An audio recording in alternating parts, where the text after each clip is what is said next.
Isang tahimik na tanghali sa bahay ni na Catalina. Pumapasok ang sinag ng araw sa maliit nilang bintana.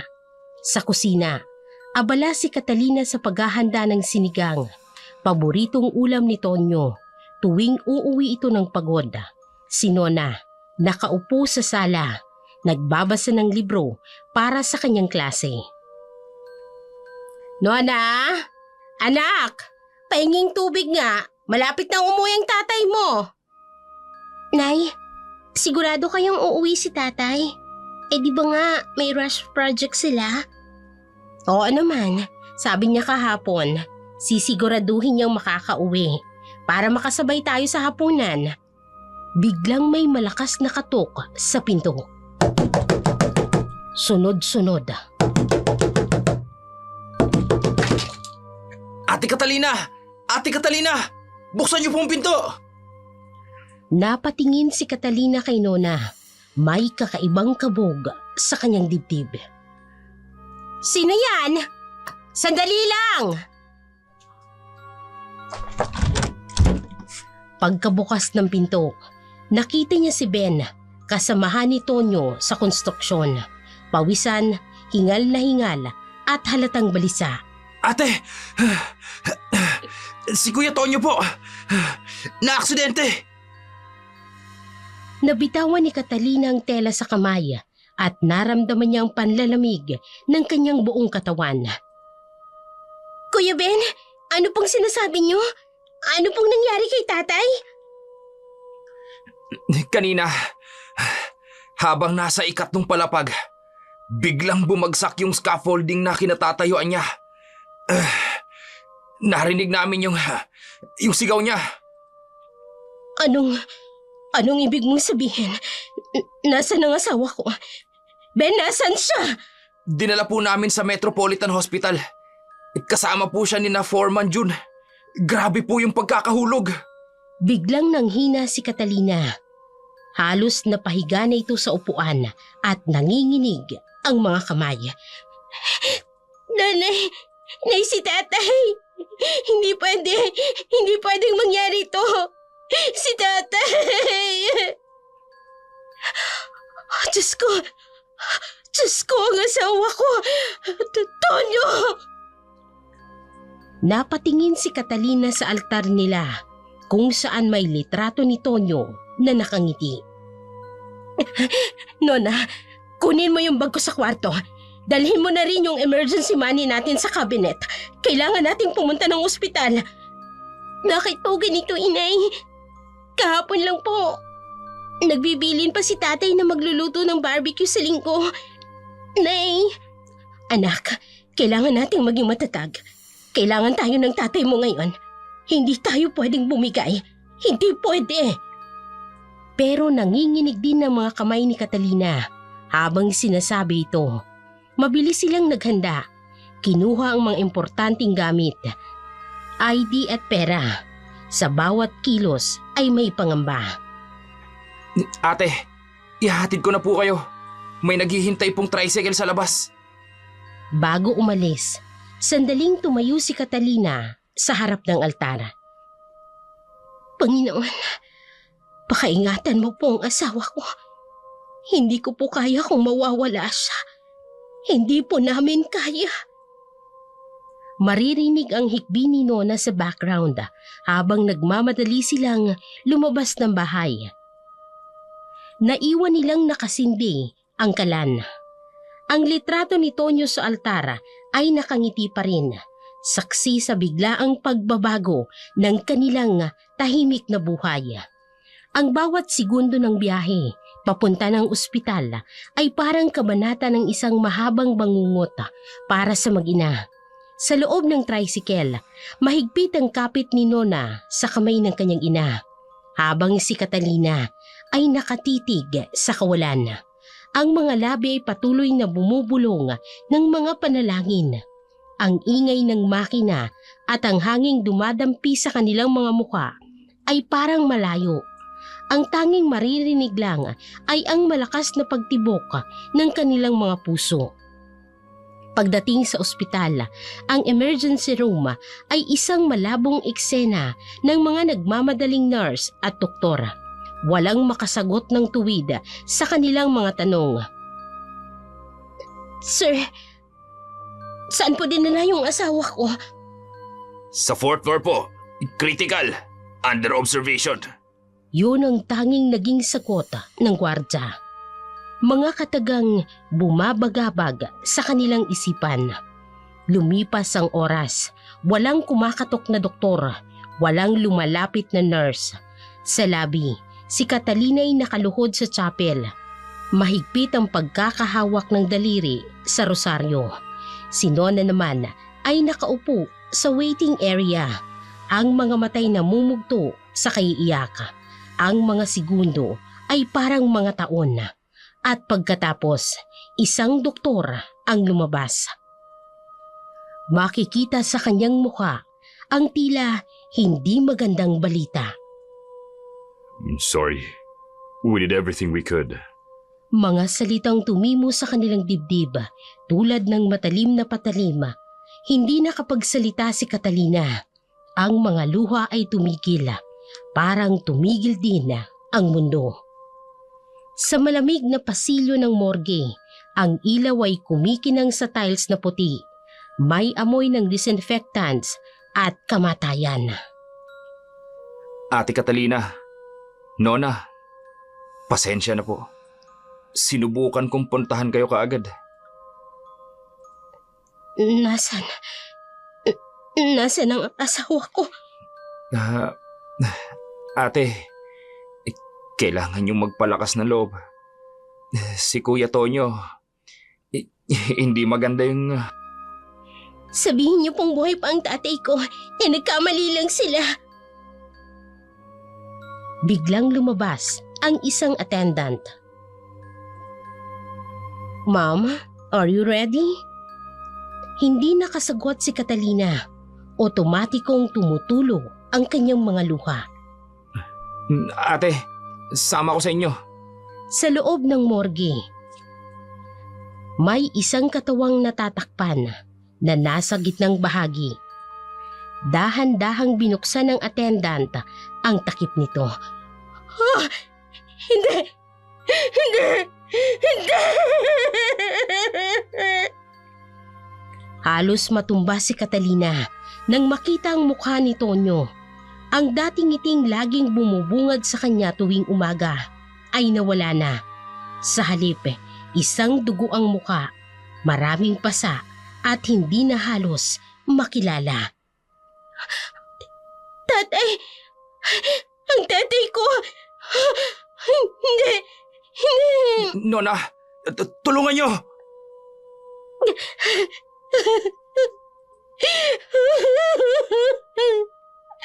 Tonyo!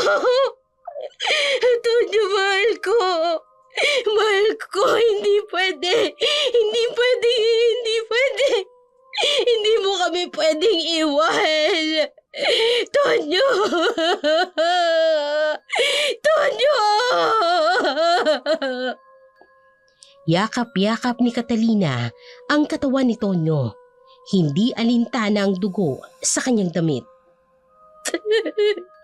Paano na kami? Bakit mo kami iniwan, Tonyo? Bakit? Bakit? Ang sigaw at iyak ng mag-ina ay umaalingaw-ngaw sa malamig na silid ng morgue. Isang nakakikilabot na tugtugin ng pagdadalamhati sa kawalan. Lumipas ang mga oras na parang isang mahabang kadiliman. Mula sa malamig na morgue hanggang sa kanilang munting tahanan, bawat hakbang ay mabigat. Parang may mga tanikala sa paa. Ang dating masayang bahay ngayon ay naging bangkay din, tahimik, walang buhay at nalulunod sa kalungkutan. Parang kahapon lang, si Tonyo ay nakatayo sa may pintuan, kumakaway bago ito pumasok ng trabaho. Ngayon, ang kanyang katawan ay nakahimlay sa isang kabaong na kahoy, napapaligiran ng mga kandila at bulaklak. Ang amoy ng insenso ay humahalimuyak sa hangin, sumasabay sa panalangin at tekbi. Ang unang gabi ay parang walang katapusan. Dumadating ang mga tao, mga kapitbahay, kaibigan, mga kapwa manggagawa ni Tonyo. May dalang pagkain, mga bulaklak at mga salitang pang-aliw na parang hindi naman tumatagos sa puso ng mag-ina. Ang bawat pakikiramay ay isang paalala na totoo ang kanilang bangungot. Isang gabi, sa bahay ay puno ng mga bisita, pero ang katahimikan ay mabigat sa dibdib. Mga kandilang nagniningas na nagbibigay ng mahinang liwanag sa mukha ni Tonyo sa loob ng kabaong. Ay anak, kumain ka naman. 2 araw ka nang hindi kumakain. Salamat po, Aling Rosa. Pero hindi po ako gutom. Sa kwarto, maririnig ang pag-iyak ni Catalina.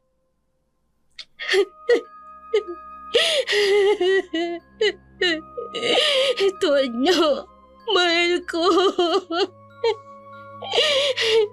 Ang bango-bango mo pa. Parang kahapon lang. Sinuot mo pa ito eh.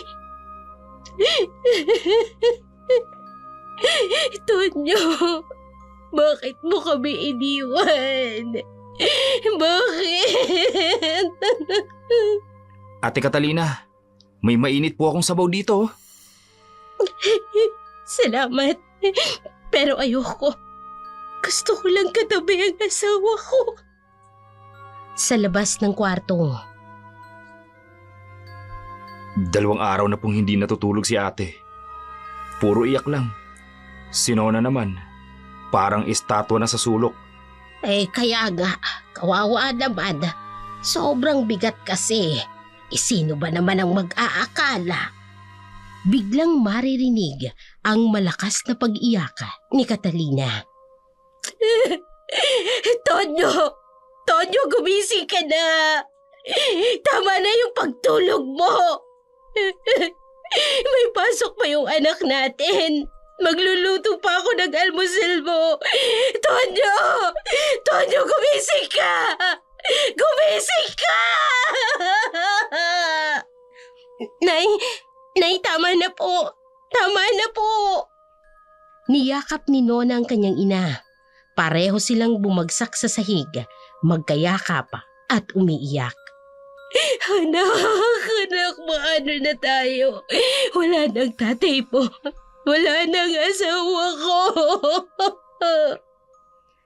Ang mga bisita ay nakayuko. Hindi mapigilan ng luha. Ang mga kandila.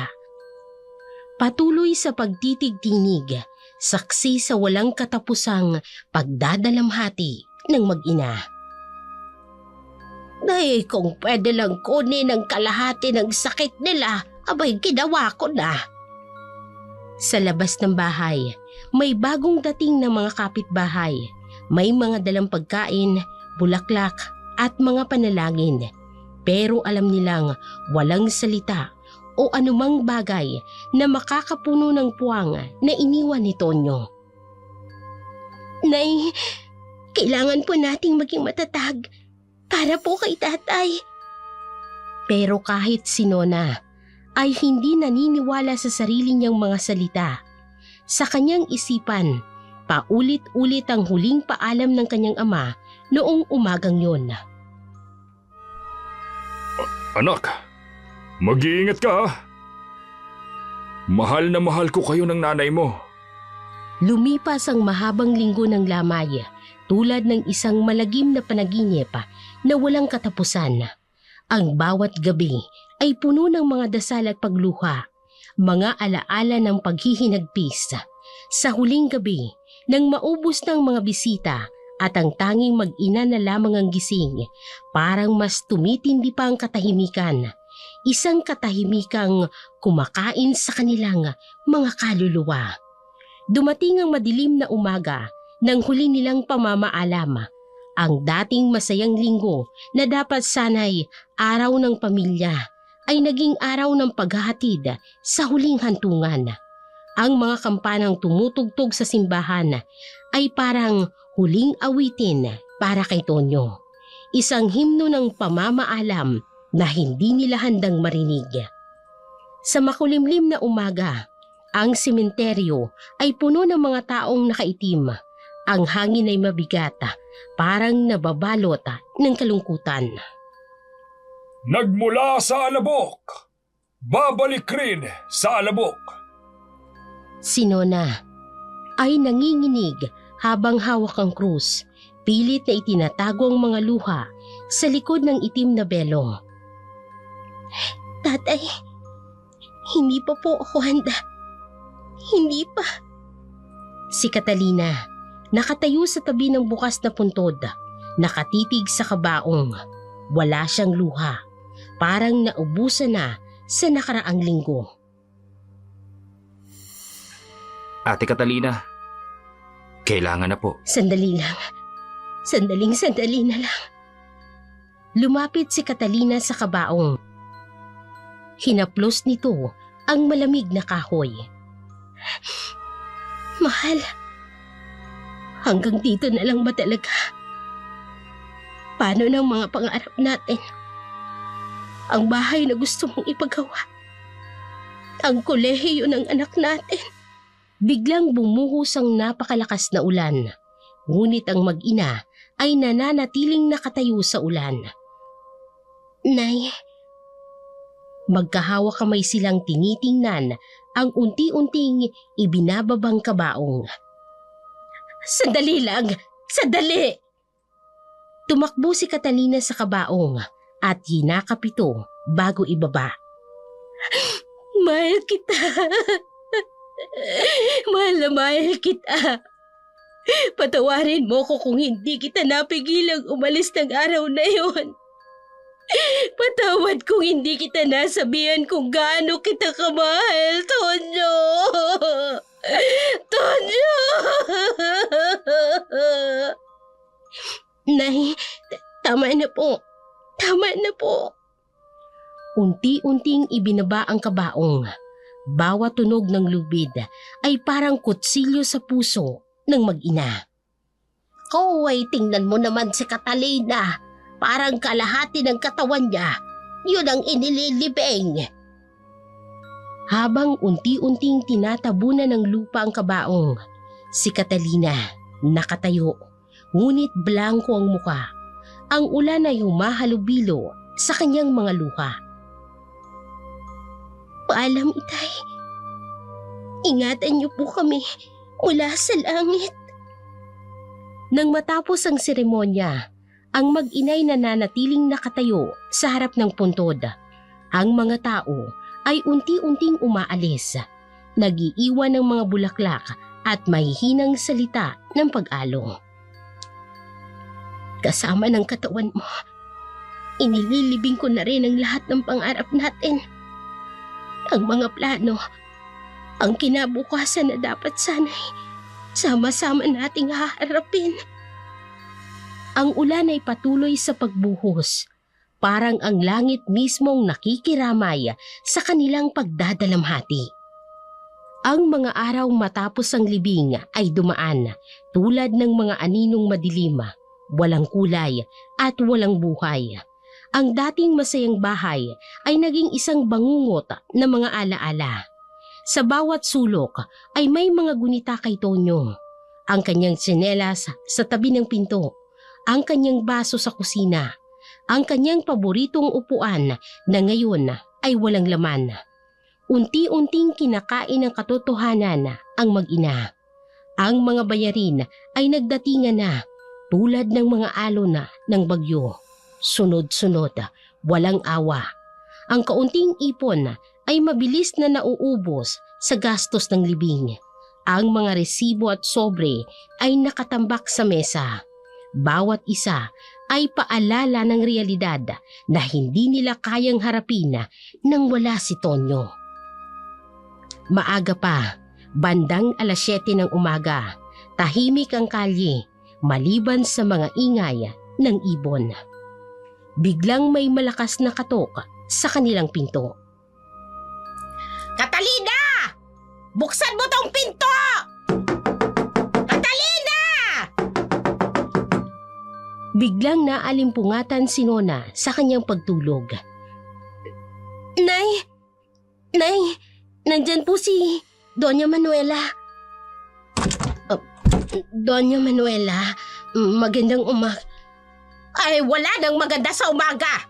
3 buwan na kayong hindi nakakabayad ng upa! Ano akala ninyo? Libreng tirahan to!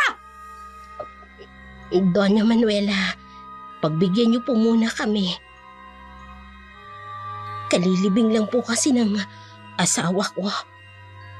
Ay, hanggang kailan ako maghihintay? Ha? Hanggang kailan? Ilang buwan pa? May pamilya rin akong binubuhay! Biglang pumasok ang 2 lalaki sa likod ni Doña Manuela. Simulan nyo na! Ilabas ang lahat ng gamit ng mga yan rito! Teka lang po! Sandali lang po! Wag naman po! Bigyan niyo pa po kami ng konting panahon! Sandali lang po! Wag naman po yan! Ay, pasensya na. Po. Utos lang po ito. Nagsimula ng buhati ng mga gamit, lumang TV, mga mesa, at mga upuan. Doña Manuela, maawa naman po kayo. Saan po kami pupunta? Ang anak ko po. Ay, problema nyo na yan! Ay, Pedro! Dalhin mo na rin yung kabinet! Bilisan mo! Ay, sige Ano po. ba, babagal-bagal? Binayaran ko kayo! Ayusin nyo! Ay, opo. Mapapaupo si Nona sa hagdan, umiiyak habang pinapanood ang kanilang bahay na inilalabas pira-piraso. May Doña Manuela naman, may maawa naman po kayo sa mag-ina. Ay kayo, huwag kayong makialam dito, may negosyo to! Maya-maya pa, ang dating tahanan ay halos wala ng laman. Ang mga gamit nila ay nakatambak na sa kalye. Anak, patawarin mo ko. Hindi kita naprotektahan. Hindi ko nagagampanan ng ibinigay sa aking responsibilidad ng tatay mo. Nay, hindi niyo po kasalanan. Hindi niyo po ito kasalanan. Mula sa kabilang kalye, nakatingin ang mga kapitbahay. May mga bumubulong at may mga umiiling. Ay, grabe, nakakaawa naman yung nangyari sa mag-ina. Kakaawa talaga. Ay, dapat pagbalik ko mamaya. Wala na kayong mga gamit dito. Maliwanag ba? Umupo ang mag-ina sa gilid ng kalsada. Napapaligiran ng kanilang mga gamit. Mga piraso ng buhay na dating buo. Tonyo, sana kinuha mo na lang ako para magkasama tayo. Hindi ko kaya to. Ang araw ay unti-unting tumataas sa langit. Walang pakialama sa nangyayari sa mga buhay sa ibaba. Ang mga sumunod na oras ay isang malabong gunita ng pakikiusap at mga kapitbahay na pansamantalang mag-iimbak ng kanilang mga gamit. Ang ibang kagamitan ay napilitang ipagbili sa mga dumadaan. Ang TV na pinagtagpi-tagpi ni Tonyo, ang lumang electric fan na regalo niya noong kanilang anibersaryo. Mga piraso ng buhay na ngayon ay nagiging barya para sa kanilang kinabukasan. Nang lumubog ang araw, ang mag-inay natagpuan ang kanilang sarili sa gilid ng bayan, bitbit ang 2 maleta ng mga natitirang gamit at mabigat na katanungan. Saan sila pupunta? Ang kanilang mga paa ay kusang naglalakad patungo sa maliit na karinderya ni Aling Berta, isang matandang kapitbahay na madalas silang pagbilhan ng pagkain noong nabubuhay pa si Tonyo. Gabi, ang karinderya ay may iilang customer. May mahinang tugtog ng lumang radyo ang maririnig dito. Boy, ito, uminom na muna kayo. Ay, wala pang bayad to. Salamat po, Aling Berta. Tahimik na umiinom ang mag-ina. Ang usok ng kape ay parang mga alaala na naglalaho sa hangin. Nay, saan na po tayo tutuloy ngayong gabi? Matagal na katahimikan. Maririnig lang ang kalansing ng mga plato sa kusina.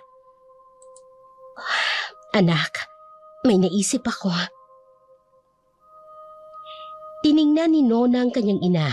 Makikita ang hindi pamilyar na kislap ng mga mata nito. May pinsan ako sa Maynila. Ang Tia Rosa mo. Noon pa niya sinasabi na doon daw maraming pagkakataon, maraming oportunidad. Sa Maynila po, inay? Oo, anak. Doon maraming trabaho. Pwede ako maglabandera, maglinis ng bahay.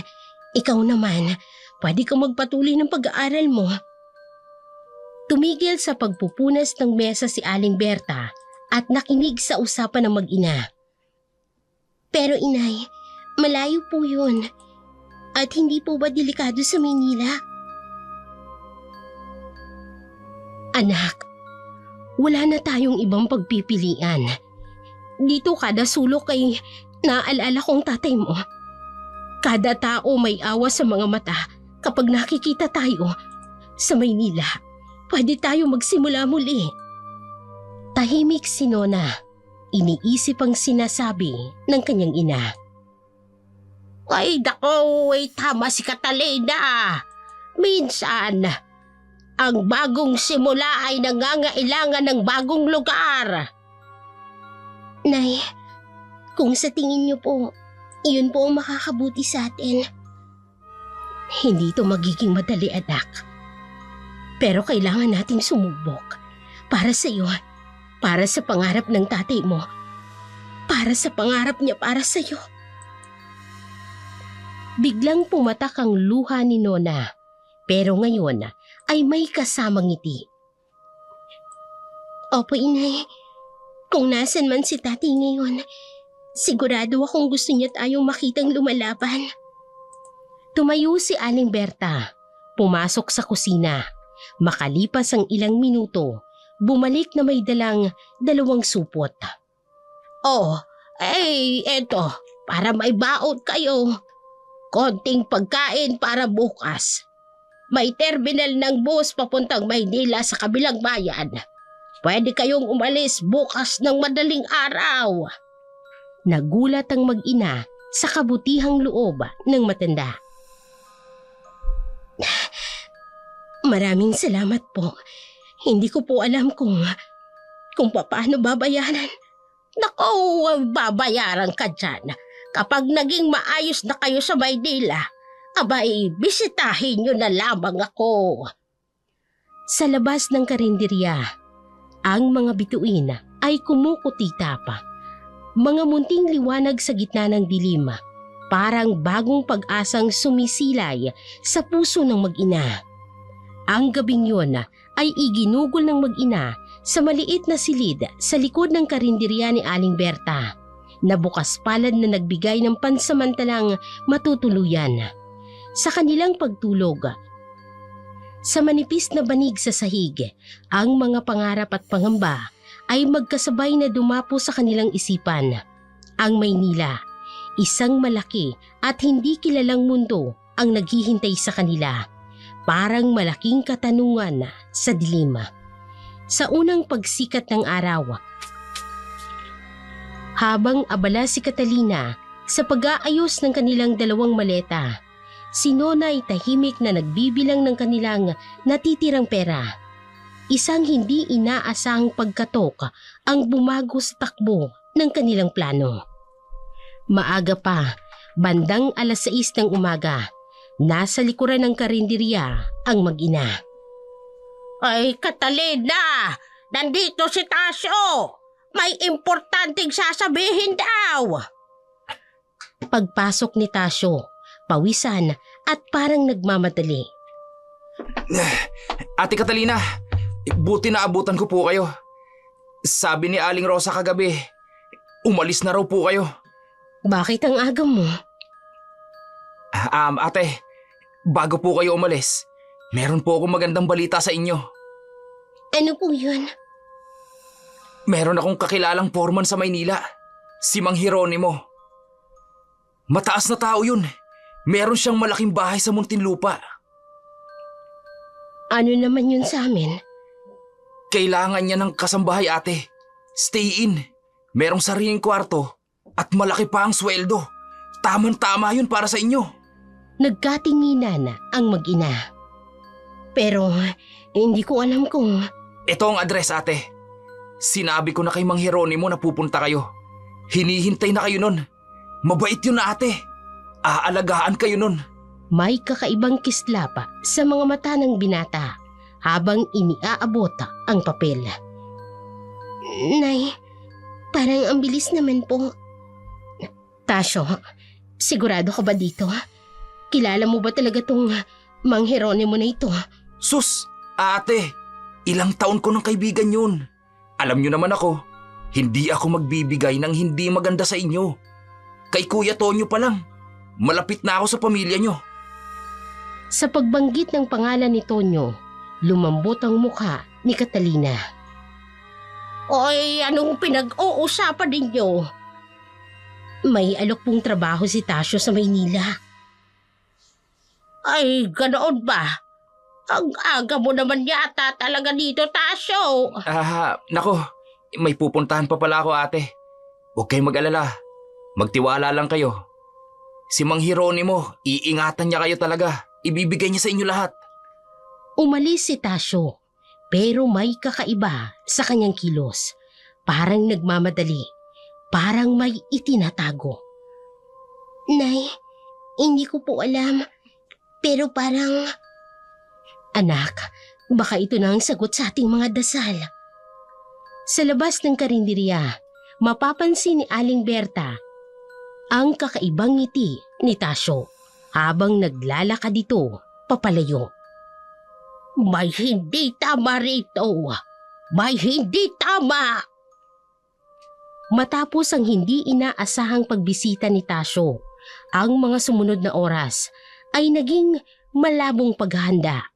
Kinukupkup ng katahimikan ng mag-ina habang tinutupi ang mga damit. Iniimpake ang konting gamit na natitira sa kanila. Ang papel na may address na ibinigay ni Tasyo ay nakaipit sa wallet ni Catalina. Isang beacon of hope ang pilit nilang pinagkakatiwalaan kahit na may bumabagabag sa kanilang mga puso. Si Aling Berta ay tahimik na nagmamasid habang naghahanda sila. Ang kanyang mga mata ay puno ng hindi maipaliwanag na pag-aalala. Nang mag-almusal sila, paulit-ulit niyang binibigyang diin na tumawag agad sa kanya kapag may nangyari. May kutob ako. Ang kanyang bulong, pero hindi na ito inulit nang makitang determinado ang mag-ina. Sa terminal, madilim pa, 4:00 ng umaga. Isang kaguluhan ng mga taong may kanya-kanyang pupuntahan. Kabaw! Ay, isa na lang! Aircon! Sige, tuloy! Bigyan ng karapatan sa pagpupo! Eto may pasalubong, pili, masarap ito!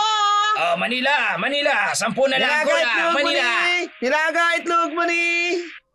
Mahigpit ang hawak ni Catalina sa 2 lumang maleta. Si Nonay nakatayo sa tabi niya. Yakap ang bag na may lamang food pack mula kay Aling Berta. Nay, sigurado na po ba tayo? Biglang may dumaan na grupo ng mga construction worker. May bitbit na helmet. Napatingin si Catalina. Nakakita ng anino ni Tonyo. Oh anak, wala na tayong babalikan dito. May dumaang nagmamadaling pasahero. Nabangga ang isa sa mga maleta. Sandali lang anak. Tatanungin ko lang ha kung saan yung bus. Lumapit si Catalina sa bilihan ng tiket. Magkano po pa Maynila? Saan kayo sa Maynila? Sa Alabang daw po. 850. Aircon na yan. Binuksan ni Catalina ang kanyang wallet.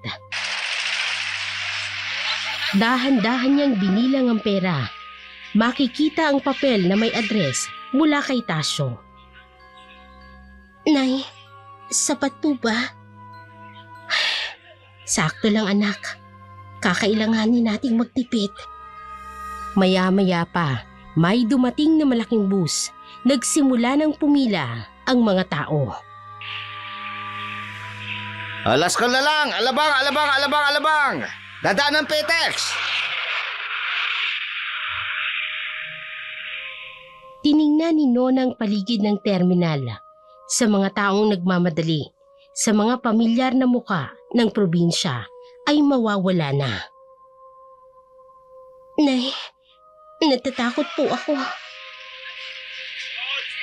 Ako rin anak, pero minsan, ang takot ay kailangan nating harapin para sa mas magandang bukas. Maririnig ang huling tawag ng driver. Oh, last call na talaga ito! Last call na! Alis na! Sabay silang tumayo, binuhat ang maleta. Bago sumakay, ay sinulyapan pa ng huling tingin ang terminal sa lugar na dating tahanan ng kanilang mga pangarap. Tonyo, kabayan mo kami. Sa loob ng bus, habang unti-unting umaandar ang makina, ang mag-inay magkahawa-kamay. Ang kanilang mga mata ay may halong takot, pag-asa at determinasyon. Nay, parang ang layo na natin kay tatay. Hindi anak, kasama natin siya. Kasama natin siya sa bawat hakbang. Ang bus ay unti-unting umaandar. Iniiwanan na ang terminal at ang nakaraan. Sa labas, ang araw ay unti-unting sumisilay. Nagbibigay ng liwanag sa bagong kinabukasan. Hindi pa nila alam kung maganda o mapanganib. Ang unang 2 oras ng biyahe ay lumipas sa mabigat na katahimikan. Ang ingay ng makina at paminsang-minsang paghinto ng bus ay parang tunog ng orasan na nagbibilang ng mga sandaling iniiwanan nila ang nakaraan.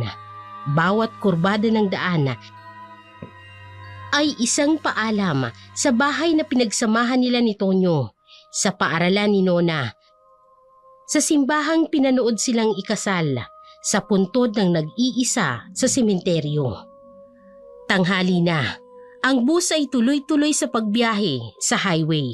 May mga pasaherong natutulog, may mga nagbabasa, may mga katulad ng mag-ina na tahimik na nakatingin sa bintana.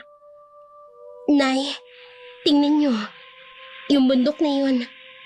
Doon tayo nag-picnic nung birthday ni tatay last year. Oo nga anak, doon tayo nagpunta noong first anniversary namin.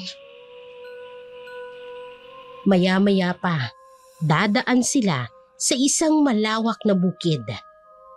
At dyan yung rice field kung saan laging bumibili si tatay ng bigas.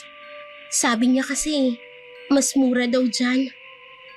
Napangiti si Catalina, pero may luha sa kanyang mga mata. Lahat ng lugar dito, may ala-ala ng tatay mo. Huminto ang bus sa isang stopover. May mga pasaherong bababa para bumili ng pagkain. Tubig mineral water! Tubig mineral water! Sampu lang dyan, sampu lang dyan. Chicharon, fish cracker. Bananak you! Bananak you! Bananak you! Tiningnan ni Nona ang kanyang ina. Bananak Paborito you! ni Tonyo ang banana cue. Bananak cute po! Pasensya na anak, kailangan nating magtipid. Okay lang po inay, hindi naman ako nagugutom. Pero maririnig ang ingay ng sikmura ni Nona. Mabuti na lang, binigyan tayo ng baon ni Aling Berta. Inilabas niya ang Tupperware na may lamang adobo. Huling luto ni Aling Berta para sa kanila. Nay, paano kaya kung mali yung desisyon natin na umalis? Napatigil si Catalina sa pag-aayos ng pagkain. Anak, minsan sa buhay, ang mga desisyon na hindi tungkol sa tama o mali. Tungkol ito sa kung anong kailangan nating gawin para mabuhay. Patuloy pa rin sa pagtakbo ang bus. Sa bintana, ang araw ay nasa kalagitnaan ng langit. Nay, kung nasan man si Tati ngayon, proud kaya siya sa atin? Oo naman anak. Alam kong proud siya. Proud siya dahil lumalaban tayo. Hindi tayo sumusuko.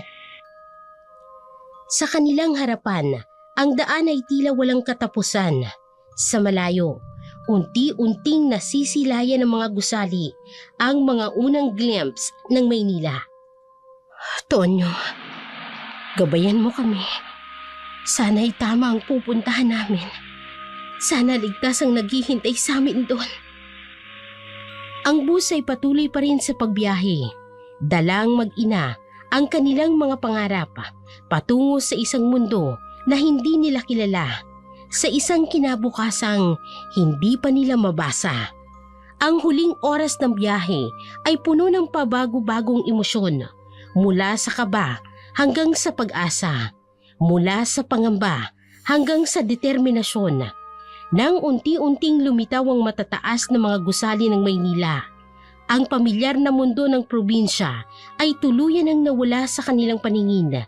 Ang mga makukulay na billboards at ang masingsing trapiko ay parang isang bagong mundo. Isang mundong hindi pa nila alam kung kakampi o kaaway. Sa terminal ng Maynila, halos gabi na, ang mga ilaw ay kumukutitap. Sa hindi kalayuan, habang ang mga pasahero ay nasa babaan ng bus. Dito na raw tayo bababa, anak. Biglang may lalaking lumapit. Naka-uniforme ng taxi driver, pero may kakaiba sa kanyang anyo. Ma'am, papunta po ba kayo sa Muntinlupa? Nagulat ang mag-ina at tiningnan ang isa't isa. Nay, paano niya nalaman? Oo. Pero paano niyo? Si Mang Hieronimo po ang nagpadala sa akin. Sabi niya, may dadating daw ng mag-ina galing probinsya. May kakaibang lamig sa hangin. Ganun po ba? Pero... Halina po kayo. Delikado po sa lugar na ito paggabi. Nag-aalinlangan na sumakay ng taxi ang mag-ina. Ang taxi lumiliko sa mga iskinitang hindi pamilyar. Nay, bakit parang lumalayo tayo sa syudad? Unti-unting nawawala ang ingay ng Maynila. Ang mga gusali ay nagiging mas mababa, mas lumang mga istruktura. Sir, malayo pa po ba? Malapit na po. Ang Muntinlupa po ay espesyal na lugar. Maya-maya pa, tumambad sa kanila ang isang malaking gate na bakal. Sa likod nito, isang lumang mansyon na halos natatakpan ng mga halaman.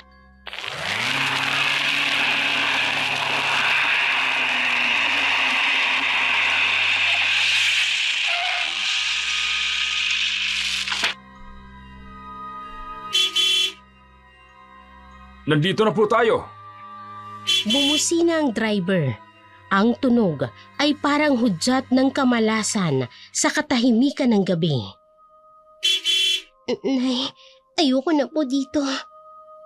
Dahan-dahan na nagbukas ang gate. Sa loob ay madilim at iilang bintana ay may mga anino. Tonyo, tulungan mo kami. Maligayang pagdating po sa Muntinlupa, ang inyong bagong tahanan.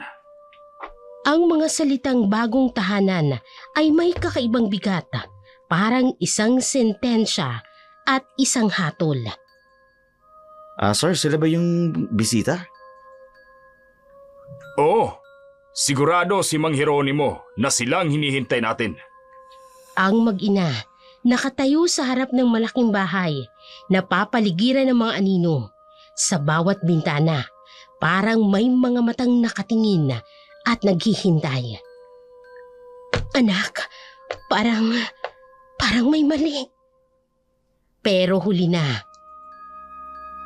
Ang gate sa likod nila ay tuluyan ang nagsara. Ang kalangitan ay may bituin na unti-unting mawawala sa kanilang paningin. Matapos silang ihatid ng driver sa loob ng gate, biglang nawala ito sa dilim, para bang hinigop ng mga anino. Naiwan ang mag-ina sa malawak na hardin, napapaligiran ng mga halamang tila may sariling buhay. Sa ilalim ng mahinang liwanag ng buwan, ang driver ay hindi man lang naghintay para ipakilala sila kay Mang Jeronimo o kahit man lang para sabihin kung saan sila dapat na pumunta. Sa loob ng bahay, mahina lang ang ilaw na nakasindi. Ang mga hakbang nila ay umaalingaw-ngawa sa kawalan. Nay, ang mga bintana po. Lumapit si Nona sa pinakamalapit na bintana. Hahawakan ng makapal na rehas. Parang kulungan, Nay. Anak, huwag kang maingay. Parang may kakaiba rito. Dahan-dahan silang naglakad sa hallway. Ang mga silid ay nabubuksan. Walang gamit, walang mga litrato, walang kahit ano. Dito rin po, Inay. May kama pero parang walang natutulog. Papasok na sila ng kusina. Malinis pero may kakaiba. Anak, tingnan mo. Lumapit si Catalina sa drawer. Makikita ang mabigat na kandado. Nay, bakit kailangang ikandado ang mga kutsilyo? Biglang may kumaluskos sa labas ng kusina. Shh! Tumahimik sila pero wala nang sumunod na ingay. Nay, nasan po si Mang Jeronimo? Bakit walang tao? Hindi ko alam, anak. Pero may mali. Napakalaking mali. Napatingin si Nona sa bintana ng kusina. May mas makapal na rehas kaysa sa ibang bintana. Nay, tingnan ninyo. Bakit maraming rehas dito? Lumapit si Catalina. Binuksan ang gripo, ngunit walang tubig. Para bang hinuhulaan na nila na may gustong tumakas dito. Biglang maririnig ang tunog ng susi sa malaking gate sa labas ng bahay. Anak, dali, dun tayo sa... Pero bago pa sila makagalaw, biglang nagdim ang ilaw. Ang dating mahinang liwanag ay naging mas mahina pa. Nay, gusto ko na pong umuwi. Anak, parang napasok tayo sa bitak. Ang tunog ng mga yapak sa labas ay unti-unting lumalakas, papalapit. Habang tahimik na nakamasid sina Catalina at Nona sa kanilang bagong tirahan, ang malamig na simoy ng gabi ay tila nagbibigay ng babala sa kanilang hindi pa nakikilalang kapalaran. Ang malawak na bahay na kanilang nilipatan ay puno ng misteryo at bigat. Ngunit sa kabila ng lahat, sinubukan nilang magpakatatag para sa pangarap ng bagong simula. Subalit, hindi nila alam na ang kanilang hinahanap na bagong buhay ay puno ng mas madilim na anino ng kasamaan. Magandang gabi. Bagay pala sa inyong mag-ina ang lugar na ito. Salamat. Pero tila kakaiba ang lugar na ito. Napakatahimik. Tahimik pero minsan ang tahimik na lugar, pinakamatindi ang ingay sa gabi. Ma, hindi ko po gustong tingin. Ako nga pala si Jeronimo. Ako may-ari ng bahay nito. Salamat sa pagpapaunlak ninyo na maging katulong ko sa bahay nito. Anong kailangan mo? Kailangan wala naman Gusto ko lang siguraduhin na komportable kayo. Huwag kayong mag-alala. Ako nang bahala sa inyo. Basta't maayos ang trabaho namin, o walang problema. Oo naman na. Maayos na maayos. Basta susunod kayo sa aking mga patakaran na. Nay, gusto ko nang umalis rito. Magtiis na muna tayo, anak. Makakahanap din tayo ng paraan. Ang mga unang gabi sa bagong bahay ay tila isang paglalakad sa manipis na yelo para kina Catalina at Nona. Sa bawat kanto ng lugar, ramdam nilang bigat ng mga matang nakamasid. Kahit walang tao sa paligid, ang tahimik na paligid ay parang nagtatago ng lihim at ang mga galaw ni Jeronimo ay unti-unting naglaladlad ng kanyang tunay na balak. Ngunit sa kabila ng mga babala sa hangin, pinilit na mag-ina na magpatuloy. Umaasang ang lahat ng ito ay lilipas din. Hindi lang pala maganda ang anak ni Catalina. Masipag pa. Gagawin ko lang po ang trabaho ko. Makapal na sobra eh. Alam mo, mas may madaling paraan para kumita ka ng malaki. Tingnan mo. Hindi ko po kailangan yan. Kung papayag ka, mas marami pa nito ang mapapasayo. Hindi ko po kayang gawin ang iniisip ninyo. Huwag ka na mag-alala. Walang makakaalam. Tayo-tayo lang ang nandito sa lokal na ito. Oh, Nay! Nay! Nay! Wala kang matatakbuhan, Nona! Ang mga yapak ni Nona ay nag-i-echo sa malamig na pasilyo habang pilit niyang tinatakasan ang masamang balak ni Jeronimo. Sa bawat hakbang, ramdam niya ang lumalalim na takot, hindi lamang para sa sarili, kung hindi para na rin sa ina niya na nasa kabilang silid. Sa gitna ng dilim at katahimikan ng gabing yun, nagising ang masiding tapang ng kanyang dibdib. Ang tapang na dala ng pagmamahal sa pamilya at pagnanais na makalaya mula sa kamay ng halimaw na si Jeronimo. Nay! Nay! Anak, anong nangyayari? Bakit umiiyak ka? Si Jeronimo, Nay, inalok niya ako ng pera kapalit. Anak, anong ginawa niya? Anong sinabi niya sa'yo? Nay, gusto niya akong bastusin. Ang sabi niya, marami pa raw akong makukuha kung papayag ako. Hindi tayo ganon. Hindi tama na tratuhin tayo ng ganito. Walang karapatan ng lalaking na bastusin ka, Nona. Hindi niya tayo pag-aari. Nay, kailangan na nating umalis dito. Hindi naligtas ang lugar na ito para sa atin. Oo, anak. Kailangan nating gumawa ng plano. Hindi tayo pwedeng manatili rito. Ngunit kailangan nating mag-ingat. Ang lugar na ito, parang isang bitak. Nay, paano kung malaman niya ang plano natin? Anong gagawin natin? Wala siyang karapatan sa atin, anak. Kakayanin natin ito. Walang sino man, kahit si Jeronimo, ang makapipigil sa atin. Hindi tayo pwedeng maghiwalay, inay. Hindi kita iiwan dito. Huwag kang mag-alala, anak. Hindi kita pababayaan. Magkasama tayong lalaban. Ang gabing yon ay hindi lamang puno ng takot, kung hindi ng determinasyong kumawala sa tanikala ng kasamaan sa pagitan ng kanilang mga hikbi. Narinig ng mga dingding ng bahay ang kanilang plano. Ngunit ang bahay na yon, na tila isang tahimik na saksi, ay may mga lihim na handang lumaban sa kanilang kalayaan. Sa dilim ng gabi, habang ang mag-ina ay bumubuo ng mga plano upang makatakas, ang kabilang bahagi ng bahay ay puno ng iba't ibang klaseng enerhiya. Isang halimaw na nagbubunyi sa sariling tagumpay. sa bawat hikbi at bulong ng takot mula sa mag-ina.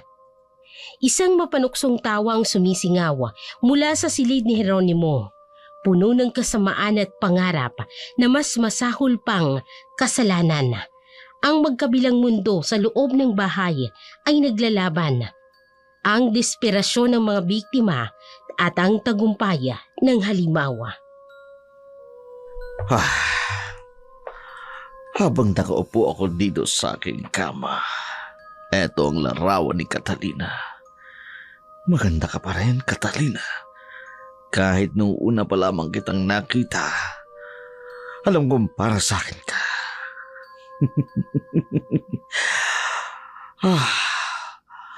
Sa wakas na sa poder ko na kayo. Wala nang makakaagaw sa akin. Nona, at ikaw, Catalina. Hindi ako titigil hanggat hindi ko kayo napasusunod sa aking gusto. Tonyo, sorry ka na lang. Masama talaga ang swerte. Kung hindi dahil sa akin buhay ka pa sana ngayon. Pero paano? Paano ko makukuha si Catalina kung nandiyan ka? Ang tagal kong pinagandaan ito. Ang bawat hakbang, ang bawat plano, lahat ay para sa inyo, Catalina. At kung kinakailangang dumaan muna ako sa anak mo, wala akong pakialam. Pero malapit na kitang maangkin, Catalina. Maghintay kayo. Hindi na kayo makakatakas sa akin. Kapag sinubukan yung tumakas, mas lalo kayo magdurusa.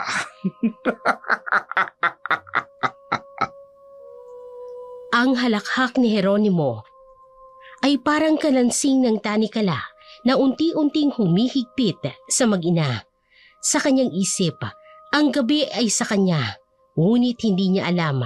Sa dilim ng kanyang kaluluwa, ang mga biktima niyang mag-ina ay kumikilos na para sa kanilang kalayaan. Habang tahimik na gumagapang ang dilim sa bawat sulok ng bahay, nagdadala ito ng mas mabibigat na sikreto. Ang mag-ina, sa kanilang pagnanais na makatakas, ay hindi pa lubos na nauunawaan ang tunay na lalim ng kasamaan ni Jeronimo. Ngunit sa isang iglap, ang gabi ay nagbunyag ng isang lihim na mas nakasisindak kaysa sa kanilang pinangangambahan.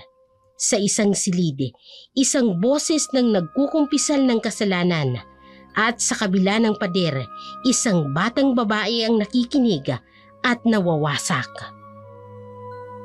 Oo, tapos na si Tonyo.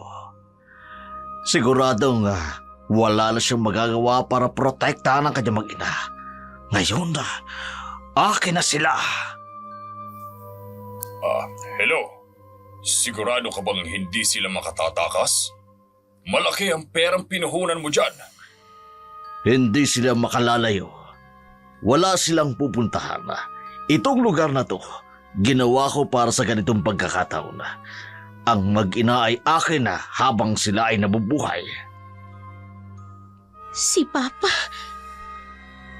Walang makakaalam. Maganda ka lang dahil tapos na ang laro nila. Kailangan ko itong sabihin kay Mama. Sa silid ni Catalina, biglang pumasok si Nona na umiiyak. Hawak ang kanyang dibdib. Nay!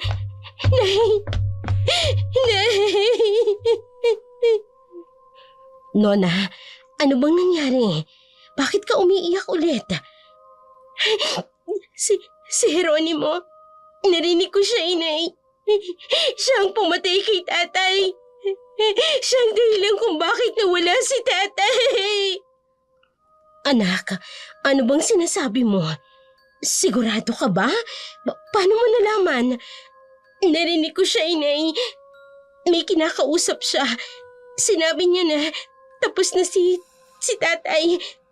Ginawa nila ito para mapunta tayo sa kanya. Hayop siya! Hayop siya! Paano niya nagawa sa atin ito? Nay, anong gagawin natin? Natatakot ako. Natatakot ako. Anak, hindi tayo papayag na ganito lang ang mangyayari. Hindi tayo susuko. Lalaban tayo, Nona.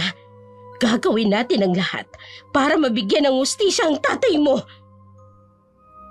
Sa kabila ng takot at bighati, lumalim ang determinasyon ni Catalina. Ang galit na bumalot sa kanyang puso ay hindi lamang para sa sarili, kundi para sa hustisyang matagal nang ipinagkait sa kanila. Ngunit sa ilalim ng malamlam na ilaw ng kanilang silid, ang plano para sa kanilang kaligtasan ay naging mas mahirap. Isang laban sa isang halimaw na walang konsensya. Sa gitna ng takot at paghihinagpis habang nabubuong mga plano para sa kanilang kaligtasan, isang mas mabigat na bangungot ang nagbukas ng pinto. Si Jeronimo, handang gamitin ang kanyang kapangyarihan upang muling itanikala ang mag-ina sa kanyang masamang balak.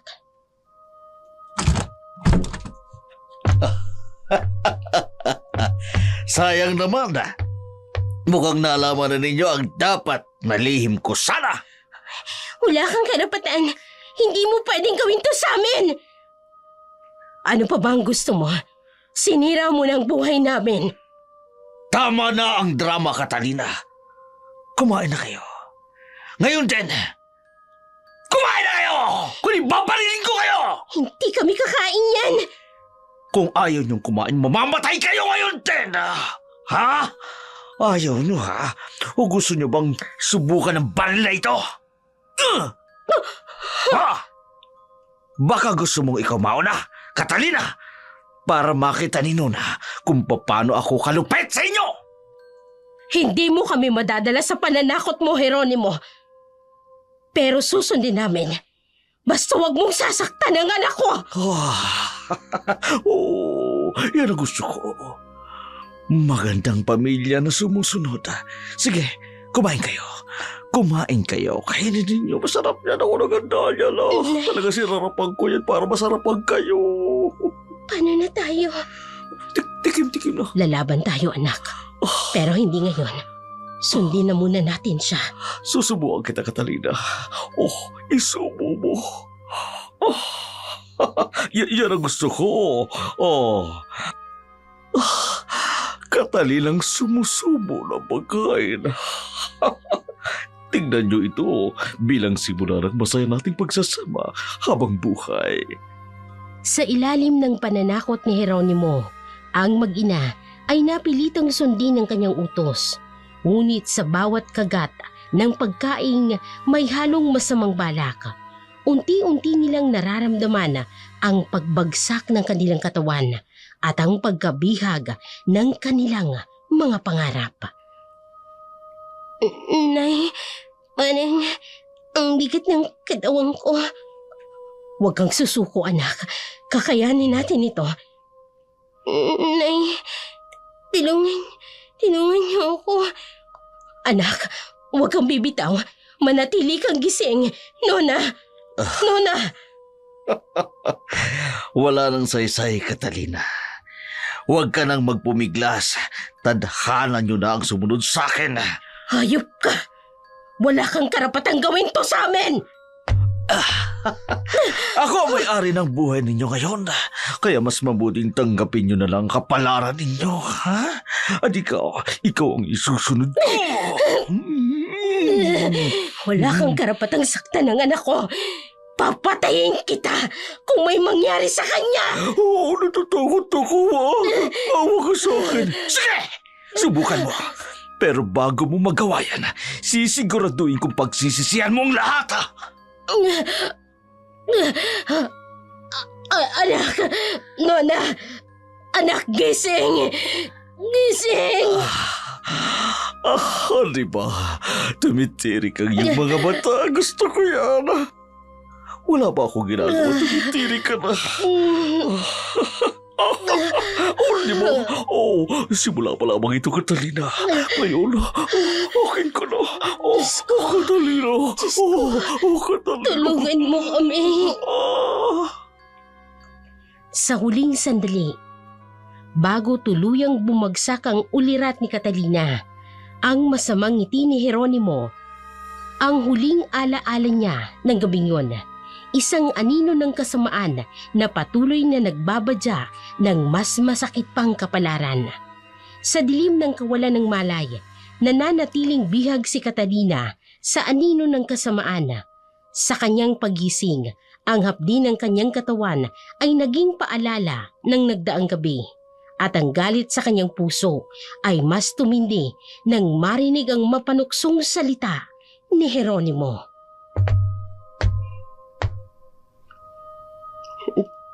Nasaan ako? Anong nangyari? Diyos ko. Hindi ako ang Diyos mo. Magandang umaga. Kumusta ang tulog mo, ha? Nasaan ang anak ko? Anong ginawa mo kay Nona? Oh, huwag kang mag-alala. Buhay pa naman siya eh. Pero sabihin nilang natin na hindi na siya berhen. Oh. Kagaya mo kagabi. Hayop ka! Demonyo ka! Wala kang karapatang gawin to sa amin! Catalina. Tanggapin mo na ang kapalaran mo. Wala na kayong magagawa. Wala na kayong matatakbuhan. Pinatay mo na ang asawa ko! Ngayon naman, pati ang buhay namin ay sisirain mo! Hindi ka tao! Hayop ka! Hayop ako! Pinatay ko siya! Pinatay ko si Tonyo! Matagal ko na kayong pinagplanuhan, Catalina. At ngayon, kayo na ang premyo ko, di ba? Hindi mo kami pag-aari! Oh!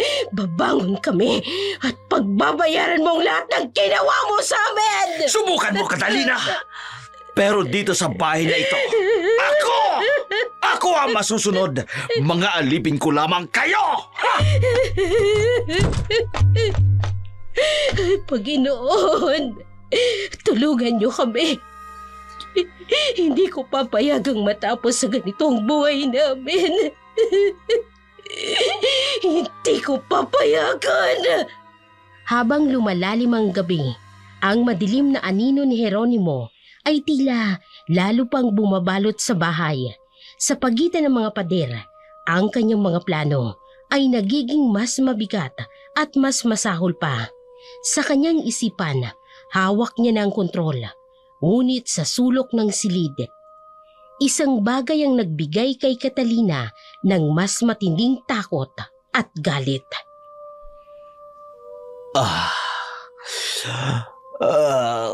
Maghintay ka lang, Catalina. Marami pa akong plano para sa inyo ng anak ko. Wala kang karapatang gawin sa amin ng kahit na ano. Hindi kami laruan mo. Laruan? Hindi oh. Higit pa kayo sa laruan. Kayamanan kayo para sa akin. Mga premyo na isang matagal ng plano. Hayop ka! Hindi mo kami matatalo. Hindi kami titigil hanggat hindi kami nakakawala rito. Makawala? Huwag ka na mangarap, Catalina. Walang makaririnig sa mga sigaw ninyo. Ang lugar na ito, ginawa ko para sa mga katulad ninyo. Sige na, magpahinga ka na, ha? Bukas, magpapatuloy uli ako, ha? Kailangan uli kita bukas, ha? Sige na, tulog ka na. Please. Dapat kang matakot, Jeronimo. Ang kasamaan mo, babalik yan sa'yo. Sige lang, maniwala ka lang dyan.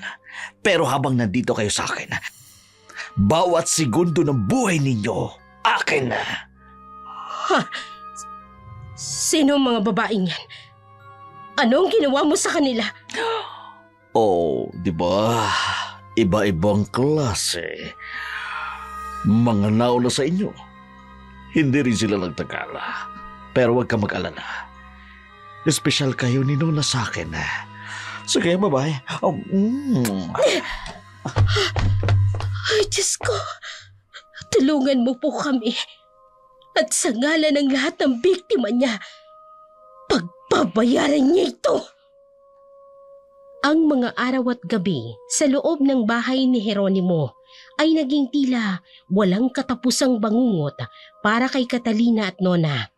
Ang kanilang sigaw ay sinisipsip ng mga pader. Ang kanilang luha ay walang tinig na humihingi ng saklolo. Sa bawat gabi, lalong lumalalim ang kanilang sugat, hindi lamang sa katawan, kung hindi pati na sa kanilang mga kaluluwa. Nay, naririnig mo ba ako? Naririnig kita, anak. Nona, huwag kang bibitaw. Kakayanin natin ito. Kakayanin? Sa tingin niyo ba makakatakas kayo sa impyernong lugar na ito? Ha? Walang makakapigil sa akin na gawin ang gusto ko sa inyo. Nay, ayoko na. Hindi ko na kaya. Kaya mo yan, anak. Lalaban tayo. Hindi tayo susuko, Nona. O lalaban. Lalaban tayo. Sinong lalaban, ha? Ang isang mahina mong anak? Huwag mong galawin ang anak ko. Hayop ka! Bitiwan mo siya! Tara, espesyal na gabing ito ngayon. Makakasama ko kayo. At gusto kong makita ninyo ang isa't isa. Ang ginagawa kong gusto ko. Nay, tulungan mo ko! Ayoko na, Nay! Nay, tulungan mo ko! Bata. Hayop ka, Geronimo! Tigilan mo na kami! Tigilan mo na kami!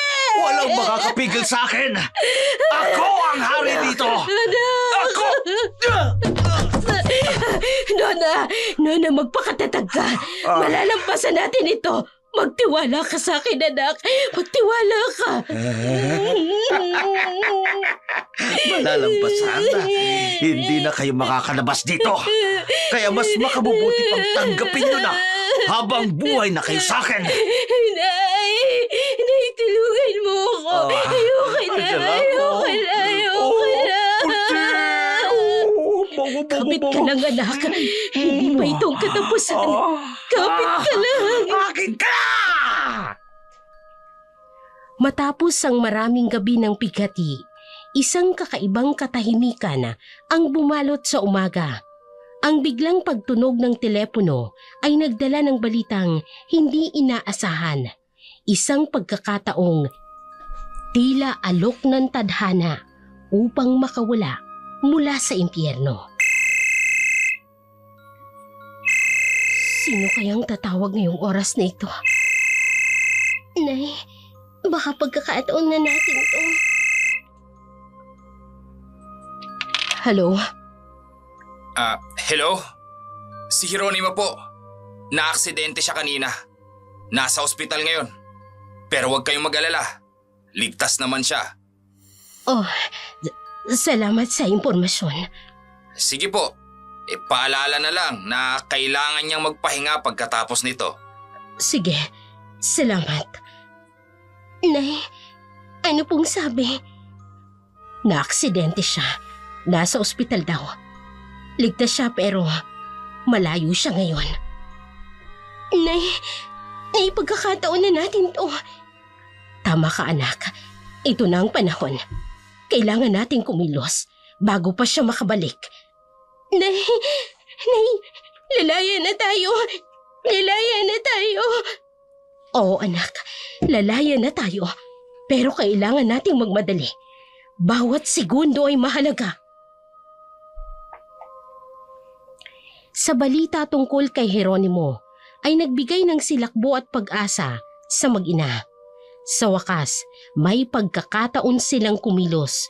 Ngunit sa kanilang bawat hakbang palabas ng bahay, natuklasan nilang ang daan tungo sa kalayaan ay puno ng harang at ang bawat segundo ay nagdadala ng pangambang maaaring bumalik si Geronimo. Nay, ang daming kandado. Paano tayo lalabas? Huwag kang matakot, anak. Hahanap tayo ng ibang paraan. Hindi tayo pwedeng sumuko ngayon. Nay, paano kung bumalik na siya? Paano kung mahuli niya tayo? Wala siya dito. Kailangan nating maniwala na may paraan.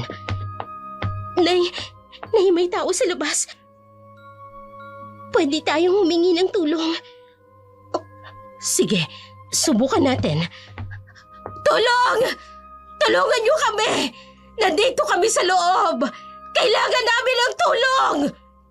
Tulungan niyo po kami! Nakakulong kami rito! Tulong! Walang makikinig sa inyo! Bahay ito ni Jeronimo! Anak, walang tutulong sa atin. Tayo-tayo lang. Kailangan nating magtiwala sa sarili natin. Nay, baka pwede nating akyatin yung gate. Mataas yun. Pero mas mabuti nang subukan kaysa maghintay tayo rito. Sige, Nay. Umakyat tayo. Kailangan nating gawin ito. Kapit ka lang sa akin, Nona. Lalaya tayo. Kahit na gaano pa kahirap. Sa bawat hakbang ng pag-akyata, ramdam nila ang panganib. Ngunit ang takot sa pagkakakulong ay higit na mas malakas. Sa kabila ng sugat at hirap, pinilit nilang abutin ang tuktok ng gate. Hawak ang pag-asang sa kabilang panig nito ay naghihintay ang kalayaan. Ang mag-ina halos hindi makapaniwala nang makalampas sila sa gate. Ngunit ang bawat hakbang palayo sa bahay na nagdadala ng takot at kaba. Ang tunog ng paparating na kotse ay nagpapaalala ng halimaw na si Jeronimo ay hindi basta-basta magpapatalo. Ang kanilang kalayaan ay tila nasa bingit pa rin ng pagkawala.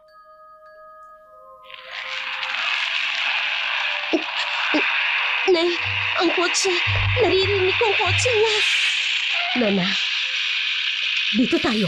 Huwag kang maingay. Hindi niya tayo dapat na makita. Nay, paano kung makita niya tayo? Paano kung mahuli tayo? Huwag kang mag-alala, anak. Hindi niya tayo mahahanap. Kailangan lang natin manatiling tahimik.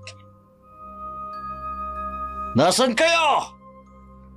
Huwag niyong akalaing makakatakas kayo! Lalabas kayo! Gusto niyo man o hindi! Nay, galit na galit siya. Naririnig mo ba?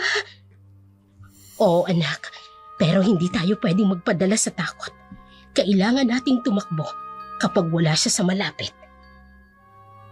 Hindi kayo makakatakas! Alam kong nandito pa kayo sa loob ng aking lupain! Nay, anong gagawin natin? Kapag pumasok siya sa gate, tatakbo tayo. Kailangan nating makalayo ng gusto, Nona. Ngayon na, anak. Takbo! Nay, bilisan mo. Ayoko nang bumalik doon. Kayo! Wala kayong pupuntahan! Magbabayad kayo sa pagtangka ninyong tumakas! Huwag kang titingin pabalik, Nona. Malapit na tayo. Malapit na tayong makawala. Sa gitna ng kanilang pagtakbo, ang kaba at pag-asa ay magkasabay na sumisiksik sa kanilang dibdib. Sa bawat hakbang, ang kalayaan na dati mailapa ay unti-unting nagiging abot kamay. Ngunit sa likod nila, ang galit ni Jeronimo ay hindi nawawala, nananatiling banta sa kanilang buhay. Ang mag-inay nakalayo sa impyernong bahay ni Jeronimo, ngunit ang kanilang mga kaluluwa ay nananatiling bihag ng mga sugat ng nakaraan. Sa maliit na silid ng isang karinderya, ang bawat gabi ay nagdadala ng bangungot na tila hindi natatapos.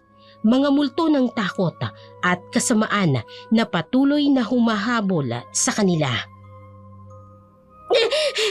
Nay! Nay! Nay, nandito siya! Nandito siya! Nandito siya!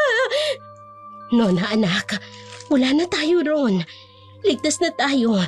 Nandito ako.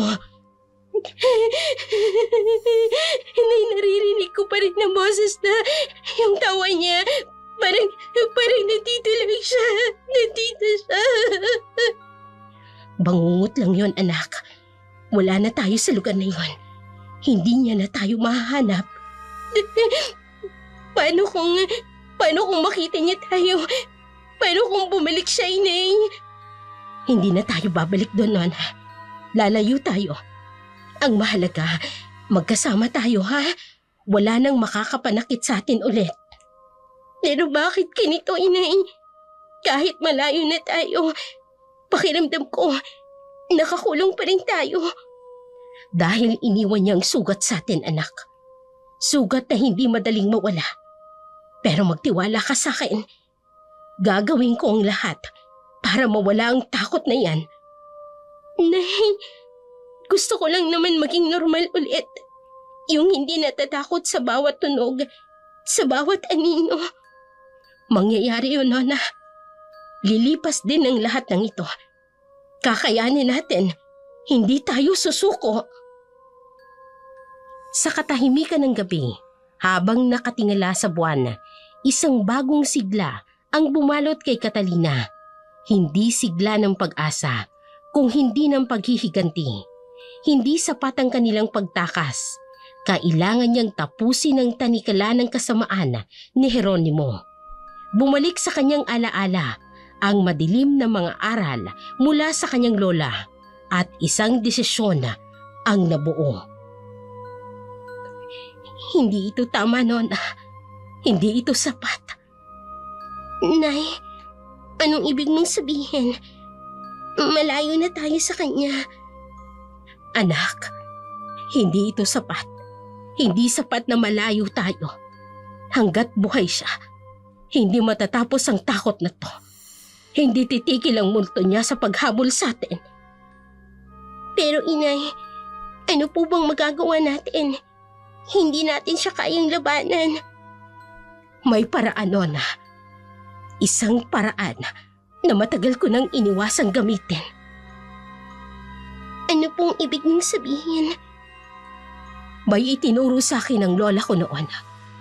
Mga ritual, mga paraan para ilapit ang hustisya sa mga tulad niya. Nay, hindi ko po kayo maintindihan. Ritual? Anong klaseng ritual? Huwag kang matakot, anak. Ito na lang ang natitira nating paraan para makalaya sa bangungot na ito. Para magbayad siya sa lahat ng kasalanan niya. Nay, sigurado ka ba? Paano kung may mangyaring masama? Masama nang nangyari sa atin, anak. Ngayon, oras na para tayo naman ang gumawa ng paraan. Panahon na para siya naman ang matakot. Kung ito ang kailangan, Inay, susunod ako sa iyo. Salamat, anak. Hindi niya na tayo masasaktan. Ipinapangako ko, matatapos na ang lahat ng ito. Sa gitna ng gabi, walang buwan, tahimik, ngunit puno ng tensyon. Si Catalina ay nagtipon ng lakas upang muling buhayin ang mga aral na itinuro ng kanyang lola. Sa madilim na sulok ng mundo, ang kanyang paghihiganti ay nagsisimulang mabuo. Si Nona, na kasama sa ritual, ay natuklasan ng nakatagong kapangyarihan ng ina na hindi niya inaakalang taglay nito. Anak, alam kong hindi mo naiintindihan ngayon, pero ito na lang ang tanging paraan. Nay, anong ginagawa natin? Ano tong mga kandila? At bakit ang bigat sa pakiramdam dito? Ito ang daan para maabot natin siya. Para maramdaman niyang bawat sakit na ibinigay niya sa atin. Nay, hindi ba delikado to? Hindi ba masama to? Masama ang ginawa niya sa atin, Nona. Ang kasamaan ay hindi natatapos sa katahimikan. Kailangan ko itong tapatan. Pero Inay, paano kung hindi natin makontrol ito? Kaya kong kontrolin ito. Itinuro ito sa akin ng lola ko. Ang sumpang ito ay para lang sa mga nararapat. At siya ang nararapat. Nay, sino ka ba talaga? At ano itong mga bilog na ito? Ano yung librong hawak mo? Ako ang anak ng isang linya ng mga mangkukulam. Hindi mo man alam noon, pero nasa dugo natin ang kapangyarihan. Itinago ko ito sa iyo para protektahan ka. Pero ngayon, gagamitin ko ito para paghigantihan ang demonyong yon. Hindi ko alam na ganito ka, inay. Hindi ito tungkol sa akin, anak. Ito ay para sa atin. Gusto kong maramdaman niyang sakit. Isang sakit na walang gamot.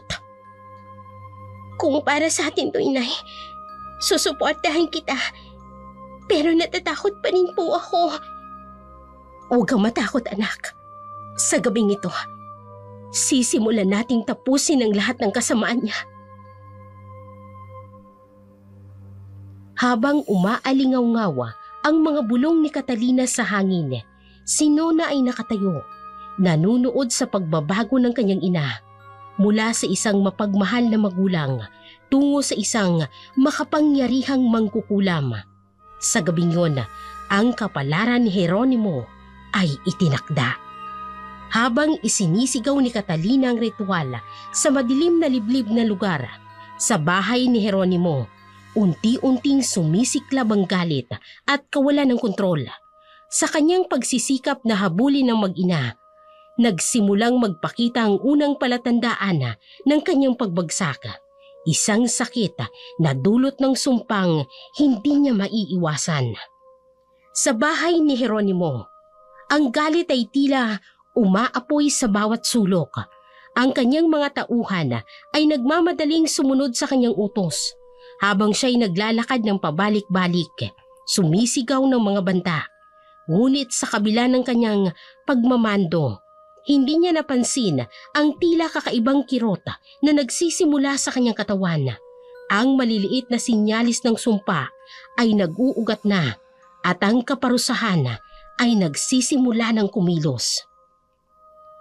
Sa paglipas ng isang linggo, ang paghihiganti ni Catalina ay tuloy-tuloy na hinuhubog ang mga sinaunang salita at apoy ng mga kandila. Sa bawat hakbang ng kanyang ritual, ang sumpa ay lalong dumadaloy kay Jeronimo. Ang galit niyang pagmumura ay sinuklian ng unti-unting pagkabulok ng kanyang katawan, isang parusang hindi niya maiiwasan. Sa bawat sakit na idinulot mo, Jeronimo, dadaloy ito pabalik sa iyo. Mas masakit, mas malupit. Nay, hanggang kailan natin ito gagawin? Parang hindi na ako makahinga sa bigat ng hangin dito. Hanggang sa maramdaman niya ang lahat ng ginawa niya sa atin, anak. Hanggang sa bumigay ang halimaw sa kanya mismo. Nay, paano kung bumalik sa atin bago pa matapos ang lahat? Hindi na siya makalalapit. Ang sakit na nararamdaman niya ngayon ay simula pa lang. Hindi siya makakawala. Nasaan na ang mga yun? Hanapin niyo sila. Hindi sila dapat na makatakas. Boss, ginawa na namin ang lahat. Wala talagang bakas. Walang imposibleng mawala. Hanapin niyo sila, mga inutil! Boss, ayos ka lang ba? Para kang namumutla. Walang problema sa akin. Ang mahalaga mahanap niyo sila. Anong nangyayari sa akin? Boss, baka kailangan mo ng doktor. Hindi ko kailangan ng doktor. Kailangan ko sila. Ayusin niyo ang trabaho niyo. Hindi sila dapat magsumbong sa mga pulis!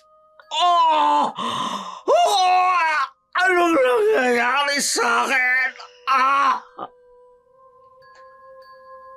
Ma, parang mas lumalakas ang epekto. Bumigat ang hangin at ang mga kandila. Nagningning sila. Nagsisimula na, anak. Sa bawat galit na binibigkas niya, mas lalo siyang lulupok. Hindi pa itong wakas. Pero darating din yon. Habang patuloy ang ritual ni Catalina, nagsimulang makaramdam si Jeronimo ng sumpang unti-unting sumisira sa kanya. Ang sakit na akala niya'y panandalian lamang ay lumalim at sa bawat sandali, ang katawan niyang puno ng galit at kapangyarihan ay nagsisimula ng magdusa sa karma ng kanyang mga kasalanan. Ano itong nararamdaman ko? Parang may kumagat sa akin sa aking kawan ano ito? Hindi pwede ito. Anong nangyayari sa akin? Putrakes! Anong nangyayari sa kawan ko? Ano ito? Taso! Taso! Boss, ano nangyari? Dalhin mo ako sa doktor. Hindi ko alam kung ano ito. Pero hindi ko na kayang tiisin. Boss, sigurado ka bang kailangan ng doktor? Baka naman... Huwag ka na magtanong! Dalhin mo na ako sa ospital ngayon din! Ano ito? Nagmamadaling itinakbo ni Tasio si Jeronimo sa ospital pagkatapos ng pagsusuri. Wala akong makitang eksaktong dahilan. Pero malubha ang pamamaga. Subukan nating gamutin ito gamit ang mga malalakas na antibiotics. Walang kwenta!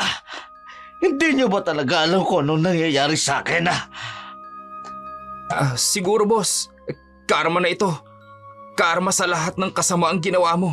Anong sinabi mo? Wala boss. Tara na. Uwi na tayo. Sa pagbalik nila, ang konsensya ni Tasio ay lalo pang lumubog habang si Jeronimo ay nananatiling bihag ng hindi maipaliwanag na sakit. Isang parusa na hindi maiiwasan ng kahit na sino, gaano man kalakas ang kanilang kapangyarihan. Habang lumalalim ang gabi sa Muntinlupa, ang dating makapangyarihang si Jeronimo ay unti-unting nagiging anino ng kanyang sarili. Ang kanyang katawan ngayon ay iginagapos ng matinding sakit at tila nagiging instrumento ng kanyang parusa. Ang mga sigaw niyang puno ng paghihirap ay umaalingaw-ngaw, tanda ng sumpang hindi niya kayang takasan. Ano ito? Anong ginawa niya sa akin? Dami ko pang magagamitan nito. Boss, sinabi ko na sa'yo. Baka karma na to. Pero baka may iba pang paraan. Karma? Anong karma? Walang ganito sa akin. Ako may kontrol ng aking buhay. Aray ko! Boss, ang mga tao sa labas, naririnig na ang sigaw mo. Nag-aalala sila.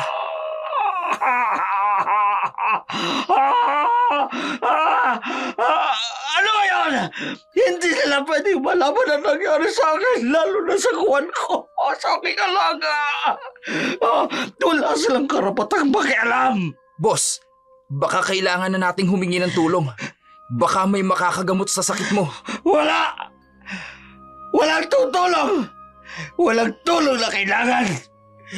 Hindi ko kailangan magmakaawa sa kahit kanino man! Sa bawat araw na lumilipas, ang dating makapangyarihan at mapanirang si Jeronimo ay naging bilanggo ng sariling paghihirap. Ang kanyang mga sigaw ay umaabot sa bawat sulok ng Muntinlupa. Ngunit walang dumarating para magbigay ng ginhawa. Ang sumpa ay patuloy na nilalamon ng kanyang katawan at kaluluwa. Habang ang sakit ni Jeronimo ay patuloy na sumisidhi, ang bigat ng katotohanan ay unti-unting bumabaon sa konsensya ni Tasio. Ang mga sigaw ni Jeronimo na dati nagpapalakas sa kanyang takot, ngayon ay nagiging paalala ng kasalanang hindi niya kayang dalhin. Sa wakas, Nagpasya siyang talikuran ng kasamaan at lumapit sa pulis upang isiwalat ang lahat. Sir, hindi ko na kaya ang bigat nito. May mga kasalanan akong kailangang aminin. Ano ibig mo sabihin? Ano mga kasalanan? Si Jeronimo, siya may pakana ng lahat. Siya nagpabagsak sa scaffolding na ikinamatay ni Tonyo. Sinadya niya yun para mawala si Tonyo. Para makuha ang asawa at anak niya. Ano? Sigurado ka ba sa sinasabi mo? May ebidensya ka ba? Ako ang tumulong sa kanya, sir. Ako ang nagsira sa scaffolding. Pero, hindi ko alam na ganito kalalang magiging resulta. Pinilit niya rin akong tulungan siyang dukutin ang mag-ina. So ibig mong sabihin, alam mo ang lahat ng plano niya mula noon? Oo, sir. Lahat ng kasalanan niya alam ko. Pero hindi ko na kaya magpanggap na walang nangyari. Kailangan siyang pigilan. Mabuti, Tasyo, ang iyong testimonya para makuha ang hustisya ng pamilyang inagrabyado niya. Sisimula namin itong imbestigahan. Sa gitna ng kanyang pagsisisi, nagdesisyon si Tasyo na gawing tama ang mga pagkakamali niya. Ang kanyang mga salaysay ay nagsimulang maghabi ng mga kwento ng kasamaan ni Jeronimo. Isang kwento na magdadala ng hustisya para sa mag-ina at sa lahat ng naging biktima niya. Ang testimonya ni Tasyo ay naging susi upang mabuwag ang kapangyarihan ni Jeronimo. Sa kabila ng kanyang paghihirap at unti-unting pagkabulok, hindi niya inakalang ang mga pulis ay darating para damputin siya.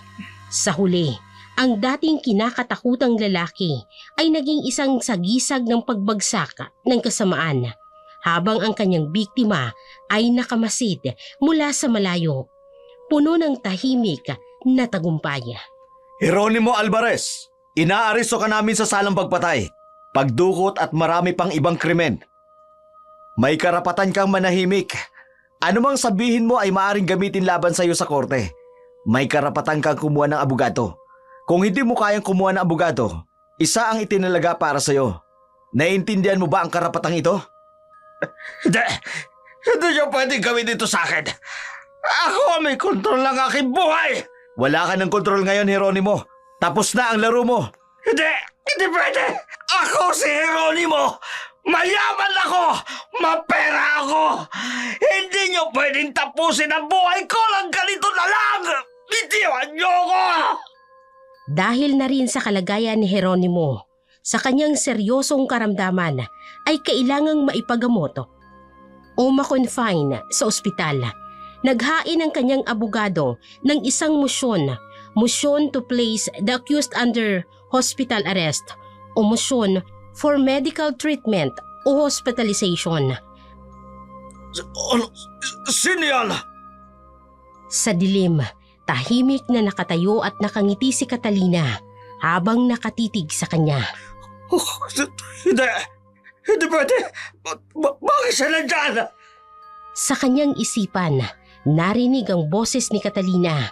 Malamig, ngunit puno ng tagumpay. Ngayon, alam mo na ang ibig sabihin ng tunay na pagdurusa. Ang dating mapang-abuso at mapagmalaking si Jeronimo, gayon ay isang talunan, biktima ng sarili niyang kasamaan.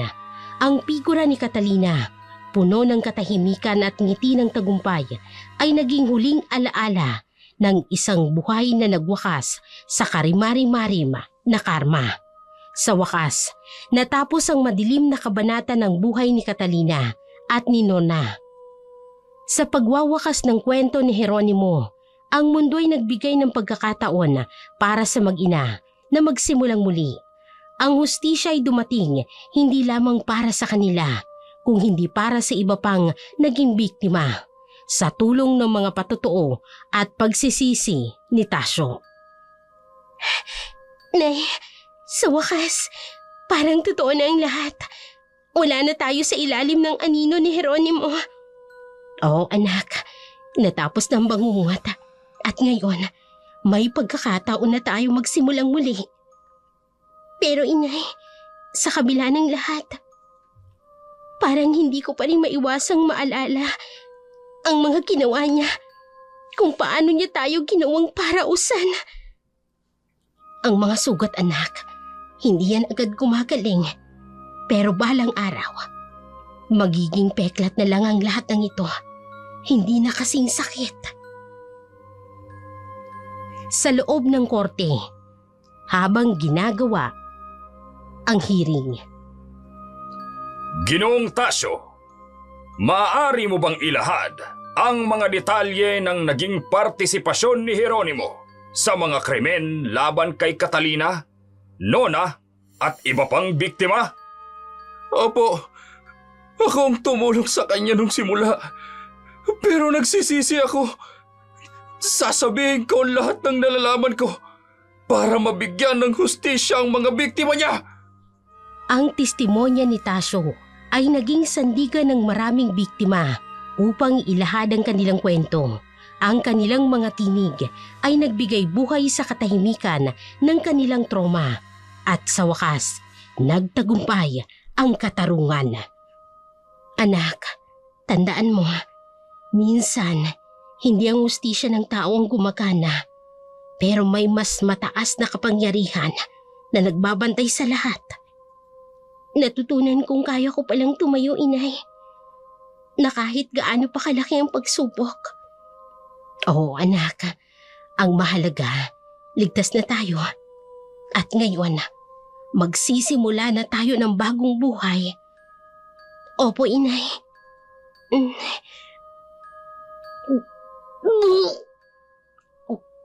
Ha?